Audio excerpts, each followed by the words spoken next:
பரஸ்பர வரி விதிப்பு முறையை ட்ரம்ப் அறிவித்துள்ள நிலையில் அமெரிக்காவுடன் வர்த்தக போருக்கு தயாராக உள்ளதாக சீனா அறிவித்துள்ளது. இந்த அதிரடி அறிவிப்புக்கு சீனா தன்னை தயார் செய்து கொண்டது எப்படி என இப்போது பார்க்கலாம். அமெரிக்க அதிபராக டொனால்டு டிரம்பின் முதல் பதவிக்காலத்தில்தான் சீனாவுடனான வர்த்தக போர் தொடங்கியது. அப்போதே சுதாரித்துக் கொண்ட சீனா உணவுப் பொருள் இறக்குமதியை குறைப்பதற்கான நடவடிக்கைகளை தீவிரப்படுத்தியது.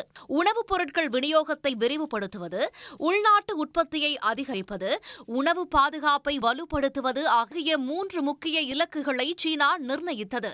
உணவுப் பொருட்களை வீணாக்குவதை தடை செய்யும் புதிய சட்டத்தை மிக தீவிரமாக நடைமுறைப்படுத்தியது. உணவுப் பொருள் முதலை பரவலாக்க திட்டமிட்ட சீனா கோதுமை மற்றும் பார்லி ஆகியவற்றை ரஷ்யாவில் இருந்தும் சோளத்தை பிரேசிலில் இருந்தும் இறக்குமதி செய்ய தொடங்கியது. அமெரிக்காவின் சோயாபீன் இறக்குமதியை குறைக்கும் வகையில் கால்நடை தீவனத்தில் சோயாபீன் பயன்பாட்டை படிப்படியாக குறைத்தது. மேலும் மரபணு மாற்றப்பட்ட சோயாபீன் உற்பத்தியை ஊக்குவிப்பதற்கான நடவடிக்கைகளும் மேற்கொள்ளப்பட்டன.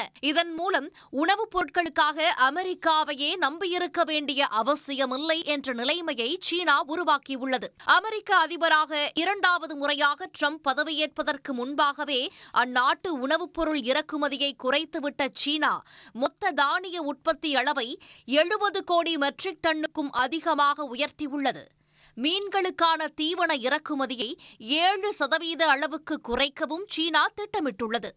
அதிபர் ட்ரம்ப் சீன இறக்குமதி பொருட்களுக்கு 10% கூடுதல் வரி விதித்த நிலையில் அமெரிக்க இறக்குமதி உணவுப் பொருட்களுக்கு 10 முதல் 15% கூடுதல் வரி விதிப்பை சீனா அறிவித்தது.